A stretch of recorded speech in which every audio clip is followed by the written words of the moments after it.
Chapter 5. After these things Moses and Aaron went in and said to Pharaoh, Thus saith the Lord God of Israel, Let my people go, that they may sacrifice to me in the desert. But he answered, Who is the Lord, that I should hear his voice, and let Israel go? I know not the Lord, neither will I let Israel go. And they said, The God of the Hebrews hath called us, to go 3 days' journey into the wilderness, and to sacrifice to the Lord our God, lest a pestilence or the sword fall upon us. The king of Egypt said to them, Why do you, Moses and Aaron, draw off the people from their works? Get you gone to your burdens. And Pharaoh said, The people of the land is numerous. You see that the multitude is increased. How much more, if you give them rest from their works?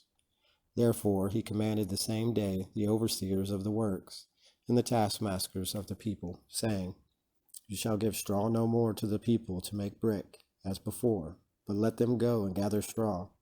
And you shall lay upon them the task of bricks, which they did before, neither shall you diminish anything thereof, for they are idle, and therefore they cry, saying, Let us go and sacrifice to our God.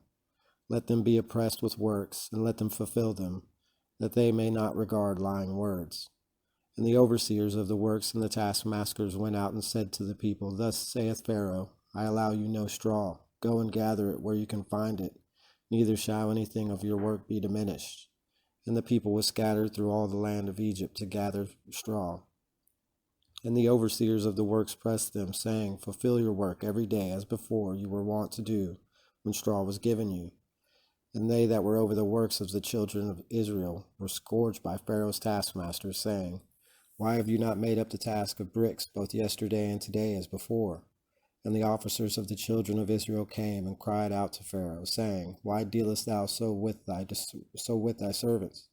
Straw is not given us, and bricks required of us as before. Behold, we thy servants are beaten with whips, and thy people is unjustly dealt withal. And he said, You are idle, and therefore you say, Let us go and sacrifice to the Lord. Go therefore and work. Straw shall not be given you, and you shall deliver the accustomed number of bricks. And the officers of the children of Israel saw that they were in evil case, because it was said to them, There shall not a whit be diminished from the bricks for every day. And they met Moses and Aaron, who stood over against them as they came out from Pharaoh. And they said to them, The Lord see and judge, because you have made our savor to stink before Pharaoh and his servants, and you have given him a sword to kill us. And Moses returned to the Lord and said, Lord, why hast thou afflicted this people? Wherefore hast thou sent me? For since the time that I went into Pharaoh to speak in thy name, he hath afflicted thy people, and thou hast not delivered them.